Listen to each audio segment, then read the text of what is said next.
Welcome to the Healthcare Security Cast, the podcast dedicated to healthcare security, safety, and emergency management. If you are involved with a healthcare security program or desire to be, this podcast is for you. Join the conversation as we discuss the issues that matter to healthcare security professionals while leveraging the expertise of healthcare security thought leaders and experts in personal development. And now, here's your host, Brian Hamilton. Welcome to another episode of the Healthcare Security Cast.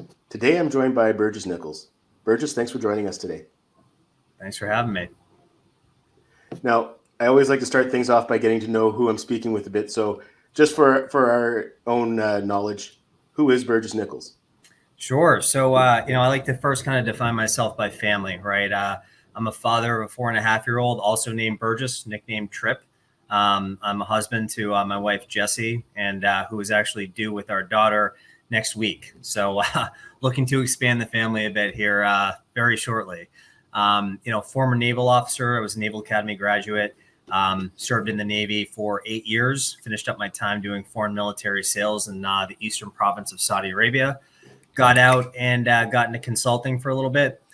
Was in that field for about 4 years, and it was an interesting lifestyle, pretty challenging. Learned a lot, but then just in the last 7 months, I started at ZeroEyes, which has been really my true passion. Our mission is to prevent mass shootings, and I really kind of take that on board, and it's become a kind of passion project for our founders, and I'm now kind of joined that passion project. So I'm very excited to be involved in this, and it's been a great few months doing this so far. So that's who I am. Awesome. Now, again, you mentioned being in the Naval Academy. So I'm just kind of curious, just in terms of that transition, like I get how you moved into consulting. How did you end up at ZeroEyes coming from the Naval Academy? Sure. So actually the chief strategy officer, a gentleman named Kieran Carroll, and I were Naval Academy classmates together. We also served in our second tour in the Navy together in a small boat squadron called the Navy Riverines. And he and I just became kind of really good friends during that tour. And he was, I believe, the first non-founder hire at ZeroEyes. And I've been in touch with him about ZeroEyes since I had started my consulting time and kind of staying up to date with the company. And, eventually they got to the point where, we were discussing just joining the team. And I was like, I'm after, again, 4 years of consulting where the main focus was, reducing, financial burdens on companies and a lot of spreadsheet work. And I didn't really have a huge passion in that. And he caught me at the right time. And I'm like, I want to come on board and I want to get behind this mission. And I think, Brian, also, having a young child and seeing what's happened in some of the school shootings that we've seen, it made it obviously very, an empathetic sort of feel of, really getting behind this technology and getting it out and really just getting into the security field in general. So that's kind of how I made the transition. And it's the best transition I feel like I've made in my professional career. So, yeah. All right. Well, you had me at spreadsheets. That would have been enough for me to make a career change. Yeah. Now, let's talk a little bit about ZeroEyes and what you guys do. Just so, again, I have a pretty good understanding, but everybody who's a part of this conversation, ZeroEyes may be new to them. Sure. No, absolutely. So what we do, our main mission is to prevent mass shootings and gun incidents with active shooters. So what we do is we layer our AI technology onto existing security cameras. And what it does is essentially it's monitoring every camera in the sense where our analytic is looking for one thing and one thing alone. That's a firearm in someone's hand. The millisecond it sees what it believes to be a firearm, our 24/7, 365 operations center gets an alert. And that alert shows the image of the firearm in that individual's hands. We, our team that monitors that is former U.S. Marines, former law enforcement, and now more recently a 911 dispatcher. They look at that and they say, is it a gun? If it's a gun, they click a dispatch button and that alerts local law enforcement and it alerts on-site security personnel so that they can respond immediately, ideally before that individual has a chance to even fire the first shot. So our whole goal is to take the initiative away from that shooter and that person intending to do harm by reducing response time and providing actionable intelligence to those responders. Right. So, and then in terms of the actual firearms that you're detecting, is that really any type of firearm, or is it kind of specific? Because we do have a lot of different ones that get used in these attacks.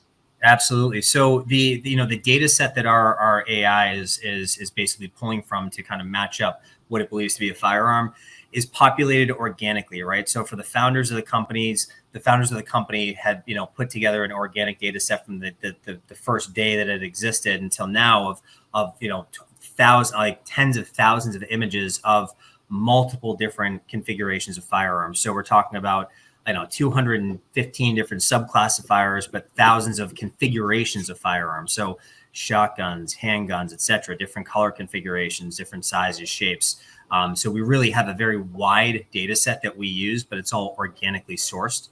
So we're very confident we can detect just about any single firearm that's on the market.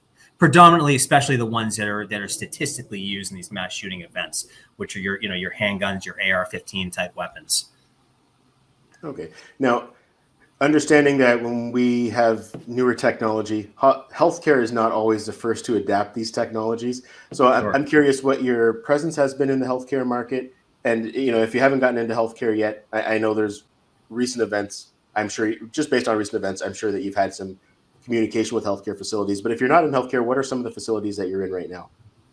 So we're right now, as I mentioned, we started our mission based on schools, right? The initial kind of inciting incident was after our 5 founders, former Navy SEALs, got out of their time in service. They went to corporate America, right? And what happened was back in 2018 is there was a shooting at a school, Marjorie Stoneman Douglas High School in Parkland, Florida.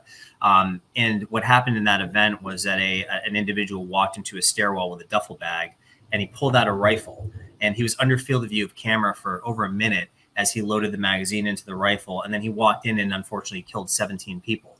And so our founders basically said, why do we always go back to the cameras, right? To look to see what we could have done to prevent this tragedy. Why can't we leverage technology that exists? As you know, there's hundreds of millions of commercial security cameras on the market. So again, that's how we started in the school space. Now, to answer your question, we've now expanded into retail, military, Department of Defense contracts. We're working to get into stadiums. We've gotten to third-party logistics companies, automobile makers. So we really kind of spanned across the market. Kind of very wide footprint. Right now, we're in, I believe, 26 states, and we're in about, I think, 20 different states for schools. So we're really, really expanding kind of rapidly. And unfortunately, like we mentioned, right, the catalyst has been some of those recent events. But I think just a lot of people are looking to take the next step of the proactive approach versus, resorting to the reactive, measures that are kind of traditionally been used. So it's a long-winded answer to your question, Brian, but we are, retail, third-party logistics, schools, Department of Defense, and expanding from there. And commercial property. Okay. And no, I kind of asked this again, just based on my experience in healthcare. We don't tend to be the most proactive. Yep. Again, a lot of organizations don't want to be the first to try something. But then when we do have incidents like these unfortunate ones that have happened recently, those are kind of the catalyst for really getting things done and getting these type of projects that are obviously there's a need for this type of technology in our facilities, but it usually takes something happening to really trigger something actually being done about it. Sure. Yeah. And I think, to that point, I think the beginning of the battle is essentially education, right? Is people understanding that the technology exists, right? People understanding that the technology exists and the efficacy of the technology. And I think, just being partnered with the IAHSS, right, has been phenomenal, because the educational resources that it's provided, and then also the ACE in Reno was phenomenal, because we were able to meet with so many of those healthcare leaders who were amazed that A, we existed, B, how the technology worked, and it kind of triggered a different kind of thought process of, wow, we can actually put something in place to get ahead of this versus work on on the reactive side of it. So I think a lot of it begins with just the education piece, right? Which that takes a while. That takes a while to do that. But I think, again, with the help of the IAHSS, it's kind of sped that process up a bit. Okay, interesting. Now, again, just being someone who's been really involved with IAHSS in the last few years, gun detection is not anything that's new. So what's kind of different about ZeroEyes? And again, I'm not asking you to really focus on any other competitor out there and sure, talk about their products, but what kind of makes you stand out versus kind of the traditional gun detection offerings? Yeah, absolutely. So, first off, I want to say, I think the technologies that exist, I think everyone is out there trying to do good in this market, right? Everyone's trying to solve the problem. And we just have a different way of going about it. And I think the value proposition, I think that we kind of provide as ZeroEyes is a couple different things. That organic data set that I mentioned, right? We don't scrape the web for images of firearms, right? We created that from the start and continue to build that essentially on a daily basis. One of the big differentiators, Brian, is that we have a human in the loop that looks at the detections that come in to filter out the false positives. So, when we partner, I like to think of it as partner with a client. We're not just handing them a box of software and saying, here you go, let it, good luck with it, right? We're taking on a partnership role where now when you have our technology installed, you now have a team of former Marines and law enforcement that are verifying detections that come in on your property and then are walking through that incident with you. So if they detect a firearm, we're sending the alert instantaneously. We're picking up the phone as a redundancy as well to communicate with the on-site individual so that we can confirm that they got the alert. Simultaneously, we're contacting local law enforcement, right? And that's a big differentiator, right? Because we have that human in the loop, takes out those false positives and only sends over the verified alerts. So I think that's some of the big, the real differentiators. And then one other one is if you look at the background of the individuals at the company, specifically the founders, right? These are former U.S. Navy SEALs. These are gentlemen who are not they don't let obstacles get in the way, right? It's just they figure out ways to achieve and overcome them. And the mission used to be that of U.S. military missions. Now the mission is to prevent mass shooters. So, they take that very seriously, and we all as a company take that very seriously. So I hope that kind of provides a little bit of the differentiation. And I think in a lot of cases too, also, Brian, is we layer with some technologies pretty well, right? There's some gunshot detection type technologies out there, which are, that's some great technology as well. But that's kind of, that's after the shot's been fired, right? So that's a little bit down the line on the timeline of an active shooter event. But again, it's great technology. So we're just trying to get what we like to call it left of bang, right before that first shot's fired. So that's kind of, I think, the differentiator with ZeroEyes, with some of our other competitors in the market.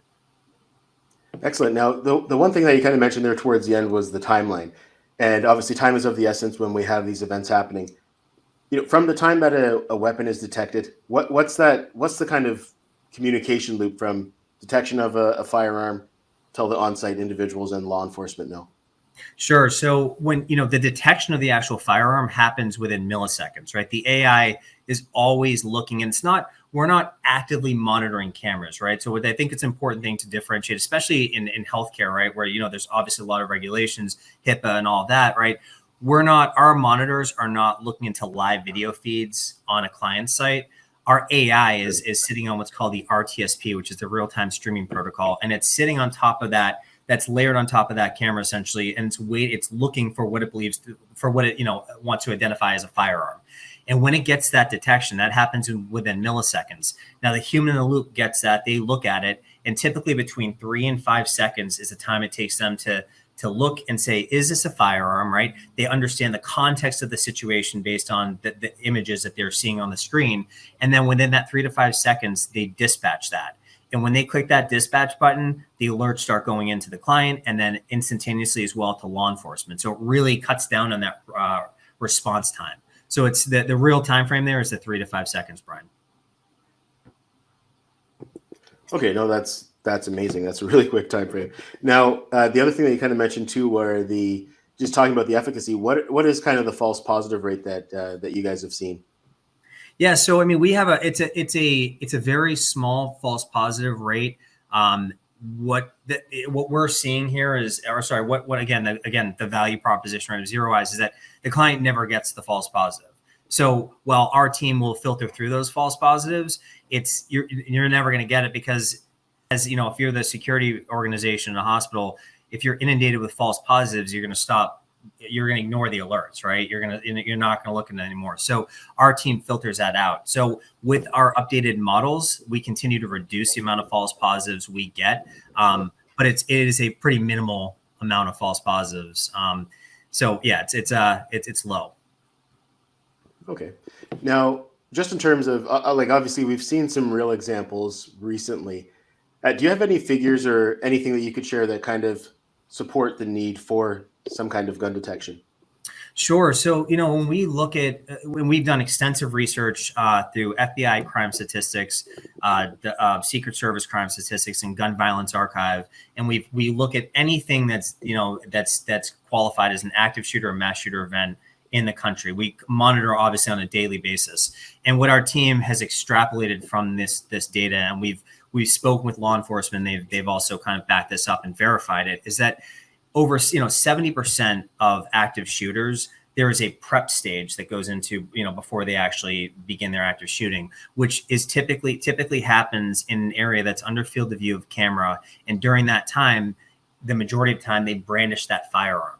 So what we're trying to do again is catch them in that prep phase, so that they never get to the active stage of firing. Or if they do, now the facility has begun their lockdown procedures and their response procedures before that individual is able to cause a lot of damage or loss of life. So I think what really backs up the need for the technology is understanding that prep stage exists, and that during that prep stage, they brandish that firearm. Like we've seen, you can draw on lots of different examples. We talk about Walmart shooting in El Paso back in 2019. Took the rifle out of the trunk of his car. He was in the parking lot and, under field of view security cameras, but no one, the first thing that went out, I believe, in that event was a tweet before actually a 911 call was made. And then when they were made, it was hundreds of 911 calls made, not passing the most quality data, understandably, because they're panicking, but they're giving the wrong description of the shooter. They're giving the wrong description of the type of firearm, which all matters because law enforcement responds to the intel that they're provided. And if it's confused intelligence, then that wait and hold period when they arrive on scene actually gets increased. And then that shooter is able to cause the amount of damage he did, unfortunately killing over 20 people. And in the event of that Walmart, he actually walked out with the masses of people and I believe he turned himself in a parking lot a few blocks away. So, if you're armed with the information of, the image, you have the type of firearm in the sense, whether it's a handgun or a rifle, it gives you more actionable intelligence for that law enforcement or on-site security personnel. I hope that answers the question, Brian. Yeah, absolutely. Now, the other thing that you mentioned earlier, as well as how this can layer on to other technology, is there anybody that you partner with? Whether or not you want to mention them by name, but is there anybody that you partner with to really improve that response? Sure. So we have a lot of integrations and partnerships across the board, and that's kind of growing on almost, it feels like a weekly basis. We partner with some access control technologies.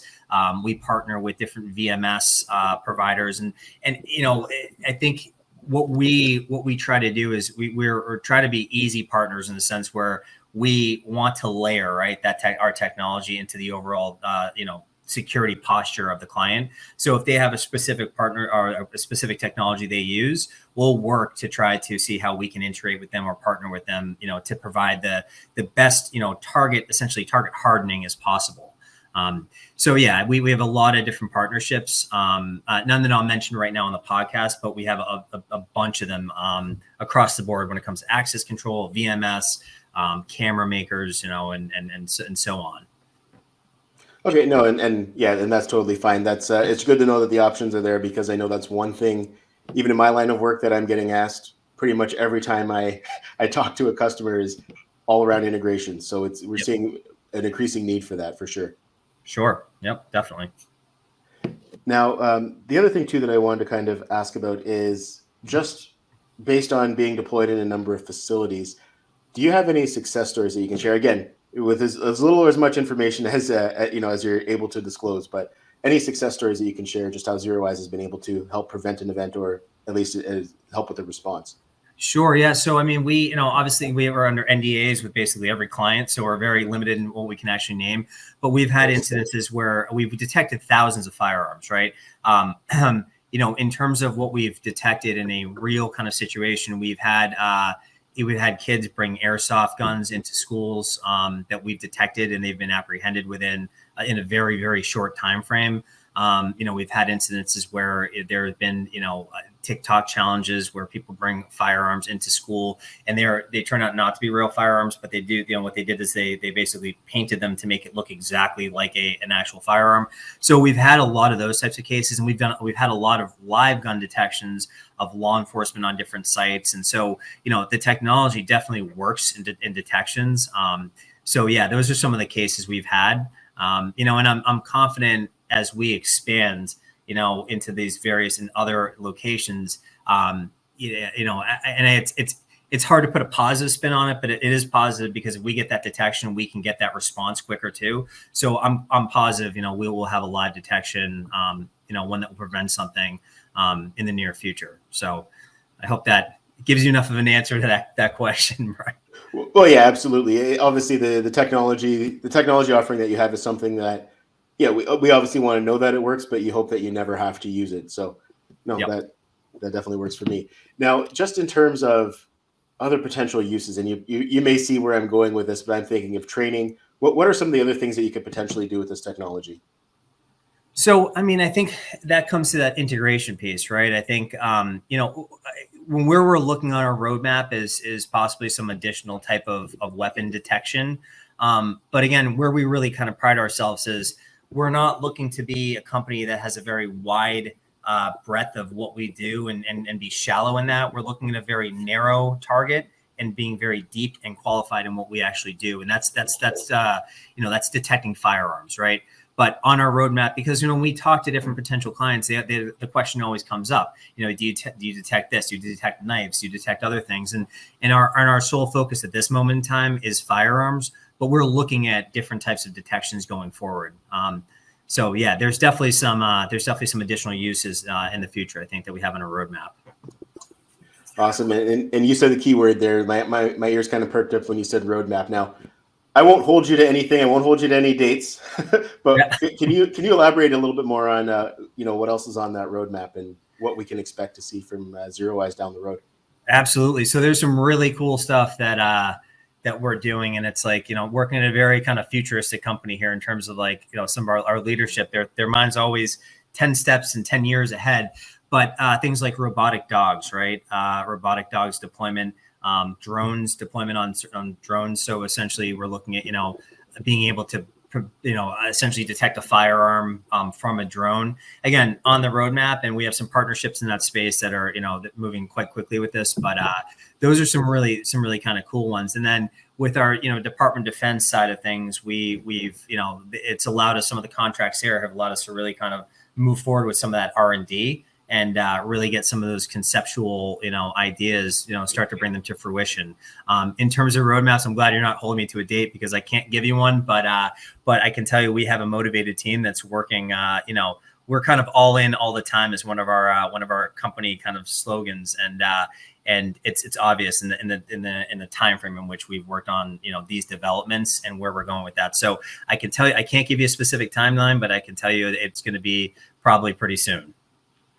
Okay, well, no, that works because you can't really hold people to a roadmap necessarily because things change, situations change, and you have to be agile and be able to shift to the needs of your customer base as well.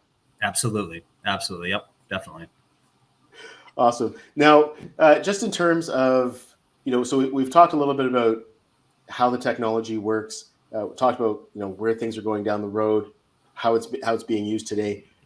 Anything else that you'd like to share just about ZeroEyes or anything that would be helpful for healthcare security leaders to know? Yeah, so I think one thing I don't think I mentioned, but one of the things that we're really proud about, and this was the team was working on this well before I joined.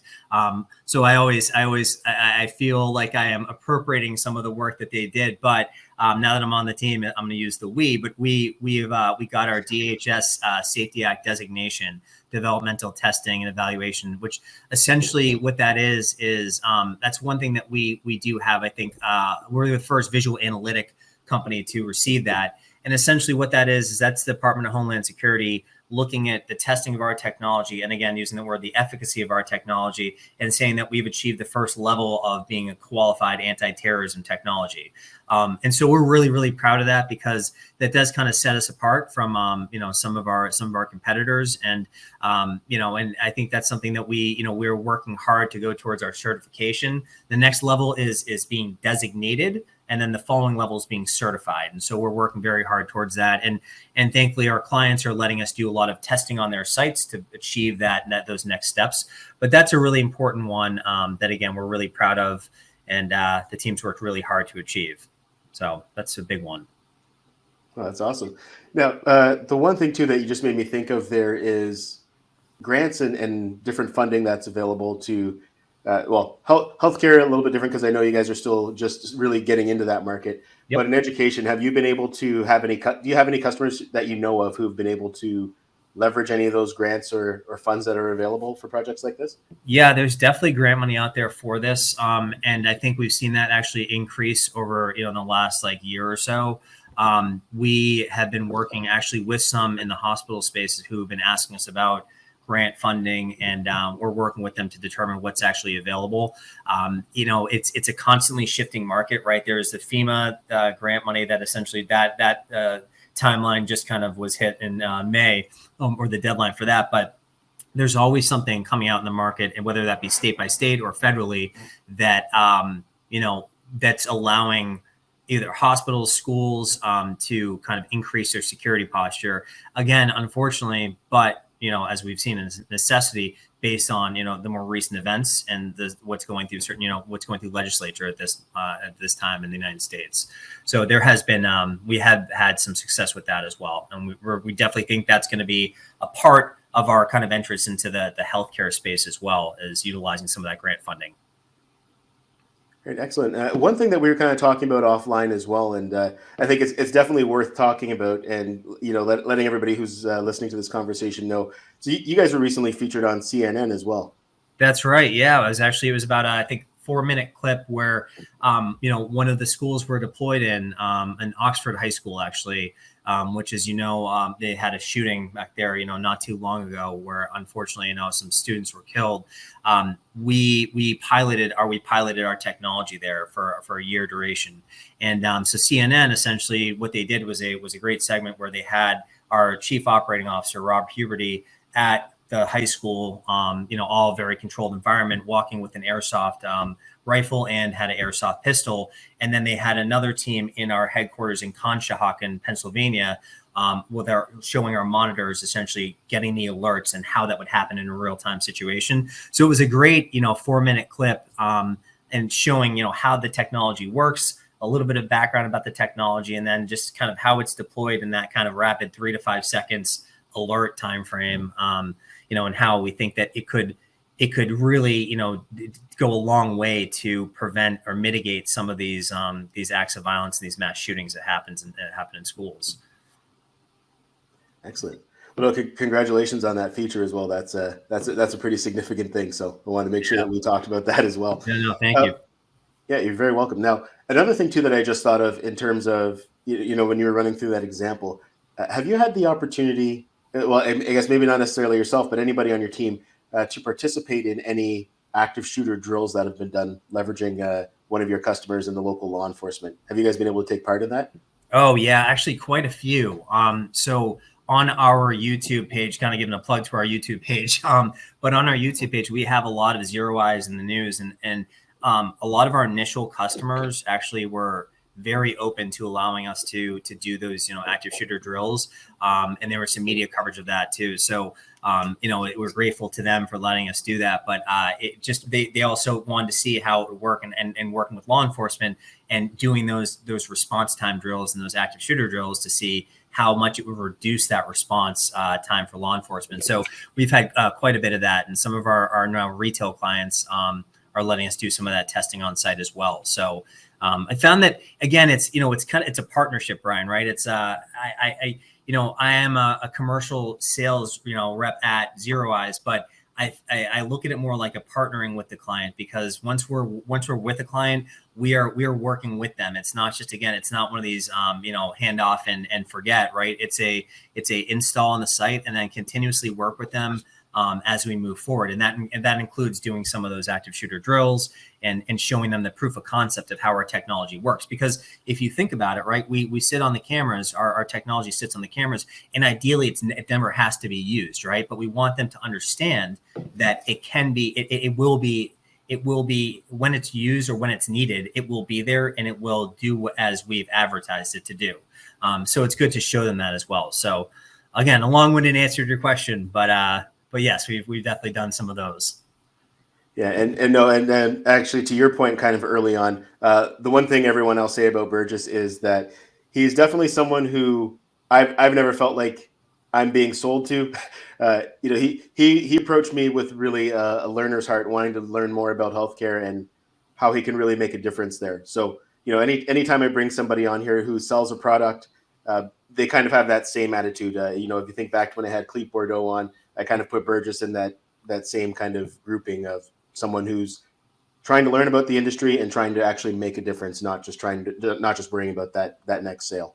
So I appreciate you for that. Brian, I appreciate you saying that too. And I think you in the IAHSS are an integral part of that education piece, because, I've never learned so much about, hospital security as I have in the last 6 months, 7 months, working with you, Bill Navejar and a bunch of others from the IAHSS, and just understanding what's needed in healthcare, right? Is ZeroEyes the correct solution, right? Is it the right one for this hospital, for that hospital, right? And understanding the kind of the background first before discussing it, because I think that's hugely important, right? And our goal is to prevent this stuff from happening. No one wants to see it happen again, right? But our real mission is for the clients to take some proactive step, right? Whether that be ZeroEyes or not, to do something to prevent these active shooters. Because, I hate, as you do, right, turning on the news and seeing another one of these events unfolding, right? And so that's our mission, and I think we're all very passionate about it.